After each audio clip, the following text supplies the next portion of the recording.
July 17, 2024, Baoji ng China, inulan rin at binaha.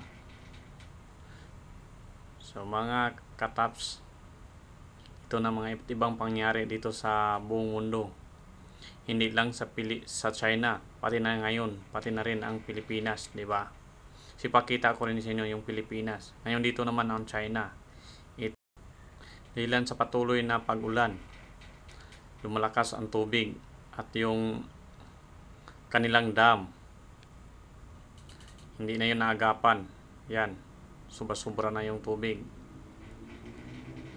Kaya pinuntahan sila ng mga rescuer para rescuehin yung mga taong natamaan ng baha. So mga kataps,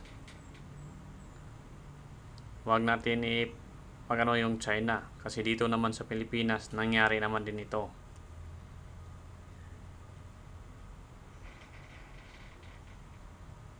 So yan, grabing baha sa China, no? Ang laki ng tubig ng China. Yan, ni-rescue nila yung mga tauhan ng China.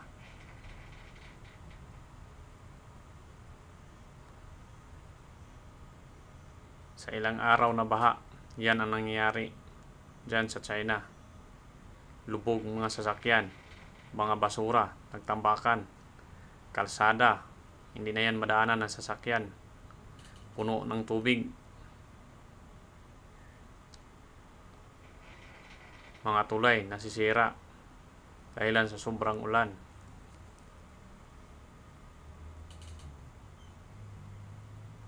Mga sasakyan naanod sa baha dahilan sa sobrang lakas ng ulan.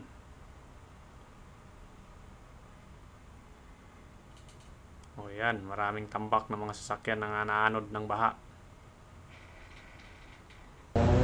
Yan na. Dito naman tayo ngayon sa Pilipinas, third alarm na. Ayan na po yung third alarm. 10:07 ng umaga.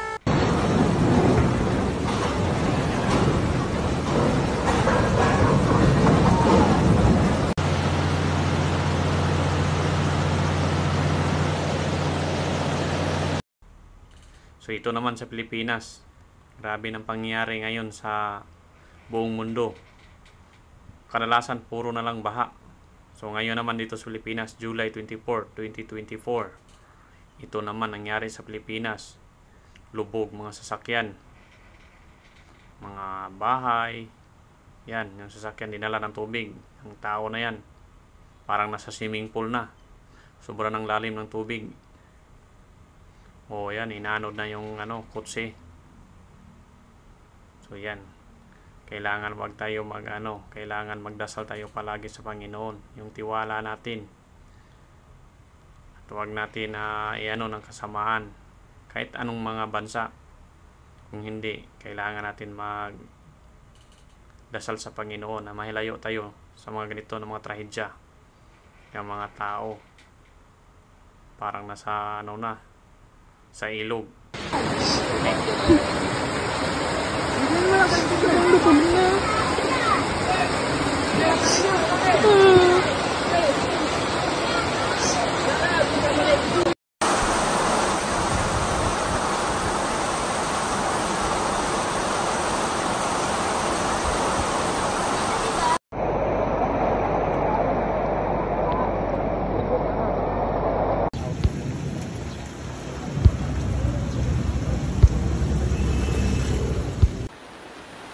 Typhoon triggers flooding in Metro Manila. Bulacan as some residents seek rescue.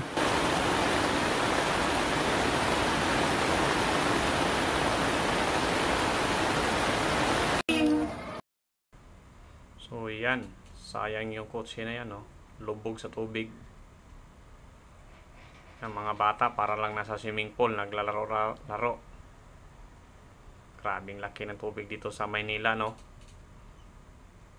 Sa Pilipinas yan, mga kataps. Grabe. Kawawa yung mga residente ron. Sana minto na yung ulan para yung mga tao makapamuhay ng maayos. So ayan, magdasal lang tayo.